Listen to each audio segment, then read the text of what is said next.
मुझे ऐसा क्यों लग रहा है कि तुम लोग भी यही गलती कर रहे हो। Okay, hi everyone, welcome back to my channel. Hi, I'm Ridhima and welcome back to a brand new video.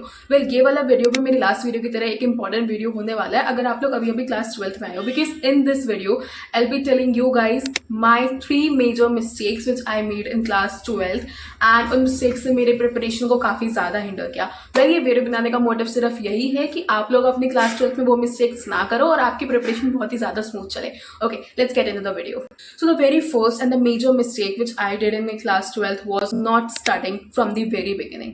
Well, ये वाली mistake ना हर बच्चा करता है, like 9 out of 10 students are doing this mistake right now. And आपको ये mistake बिल्कुल भी नहीं करनी है because ये बहुत बड़ी mistake होती है। What I mean to say is आपका जो class 12 का syllabus है वो बहुत ही ज़्यादा vast है। Like आपके accounts में 3 books हैं, आपकी इकोनॉमिक्स में 2 बुक्स हैं, बीएससी में 2 बुक्स हैं, उन सबको कवर करना इज़ वेरी टफ। अगर आप लोग स्टार्टिंग से सब कुछ चीज़ें कवर करके चलोगे, अपने कॉन्सेप्ट्स की क्लैरिटी करके चलोगे ना, तो आपको लास्ट मोमेंट पे जाके बिल्कुल भी प्रॉब्लम नहीं आएगी। लास्ट मोमेंट में आपको अपने कॉन्सेप्ट्स क्लियर नहीं करने पड़ेंगे, आपको सिर्फ रिविजन करनी पड़ेगी। And this is where I lag. मैंने अराउंड अपने मिड टर्म्स के अराउंड ढंग से पढ़ना चालू किया था एंड तब मुझे रियलाइज़ हुआ कि क्लास 12 का सिलेबस इतना वास्ट है कि अब कवर कर पाना थोड़ा मुश्किल हो जाएगा। बट या any how I made it.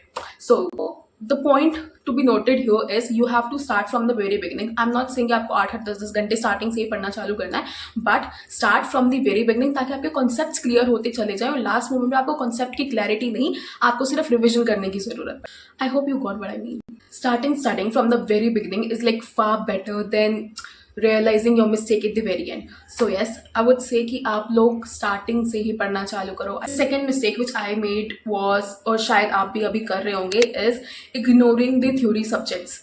हम सब अपने प्रैक्टिकल सब्जेक्ट्स पे ध्यान देते हैं, अकाउंटेंसी, मैथ्स, इन सब पे ध्यान देते हैं, बट या फिर इकोनॉमिक्स में हम लोग मैक्रो को बहुत ज़्यादा टाइम दे देते हैं, आईडी को इतना ध्यान नहीं देते। बट द पॉइंट इज़ कि हमें आईडी और बीएससी इन सब पे भी इक्वल अमाउंट का जो है टाइम देना होता है।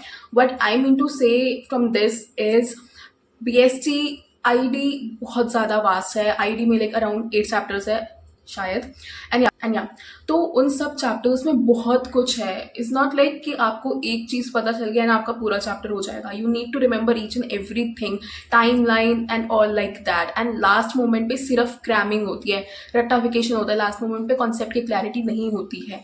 सो या अगर आप लोग प्रैक्टिकल सब्जेक्ट्स पे ध्यान दे रहे हो तो you need to give a proper sufficient amount of time to the theory subjects as well, because last में क्रैम करने से अच्छा है कि आप अभी अभी ध्यान देते चलो। At least you have a idea what this chapter is all about. At least reading होनी चाहिए ताकि आपको पता तो चले उस चैप्टर में क्या है। लास्ट मोमेंट पे इफ़ यू विल रीड, आपके माइंड में हो जाएगा कि हाँ मैंने ये लास्ट में पहले पढ़ा था, तो इट्स लाइक दैट। या क्योंकि क्रैमिंग आप कर लोगे एक मोमेंट के लिए, फिर आप वो बाद में भूल जाओगे। बट अगर आप स्टार्टिंग से पढ़ चलोगे, अगर आपने आज एक चैप्टर रिवाइज किया सपोज आईडी का, और आप फिर वो एक वीक बाद रिवाइज कर रहे हो, तो आपके माइंड में वो बैठ जाएगा। तो इट्स लाइक दैट। फिर आपको रटने की ज़रूरत नहीं पड़ेगी चीज़ों की, और वो फिर आप लास्ट में भूलोगे भी नहीं। I hope you got what I mean, right? Okay, the third and the last major mistake which I made was ignoring the easy or the additional subjects. Basically, मेरा physical education मेन सब्जेक्ट में था, but मेरे पास 6 subject में maths था, मैं maths पे ज़्यादा ध्यान देती थी, बट यही मैंने गलती की। See, easy subjects, what I mean by easy subjects, physical education, psychology, सारे सब्जेक्ट्स आपके मेन सब्जेक्ट से कंपैरेटिवली थोड़े इजी होते हैं, और हम ये सोच के उन सब्जेक्ट्स पर ध्यान नहीं देते हैं, कोई भी नहीं देता। हम लोग फिजिकल एजुकेशन लास्ट मोमेंट पे छोड़ देते हैं, बट ये इजी सब्जेक्ट्स ही हमारी परसेंटेज बढ़ाते हैं और बहुत ही ज़्यादा बढ़िया बनाते हैं। सपोज आपका फिजिकल एजुकेशन का एग्ज़ाम है एंड आप 2 दिन पहले पढ़ रहे हो और आप एग्ज़ाम देने चले गए एंड आपको वहाँ पे 2 MCQ नहीं आ रहे। क्यों नहीं आ रहा? बिकॉज आपने प्रैक्टिस नहीं की थी। आपने ये सोचा था physical education is easy, like that. मैं खुद का एक्सपीरियंस बताती हूँ। फिजिकल एजुकेशन के बोर्ड के पेपर मेरे खुद के 4 MCQ गलत हैं। क्योंकि मैंने प्रैक्टिस नहीं की थी फिजिकल एजुकेशन की। ये सोच के गई थी कि physical education is easy, account से तो ईजी ही है। I know this thing very well कि मेरे जहाँ भी मार्क्स कट होने वाले हैं फिजिकल एजुकेशन के पेपर में, जब भी रिजल्ट आएगा पता चलेगा, वो सारे के सारे MCQ में कट रहे होंगे, बिकॉज रिटन वाला सेक्शन तो आई नो मेरा बहुत बढ़िया गया था, बट सारे MCQs में कटेंगे। आई डेंट मीन कि आपको फिजिकल एजुकेशन भी 4-4 5-5 घंटे पढ़नी है जैसे आप अकाउंट्स पढ़ते हो या फिर इकोनॉमिक्स पढ़ते हैं। आई मीन टू से इसकी आपको उस सब्जेक्ट की भी प्रैक्टिस करनी है।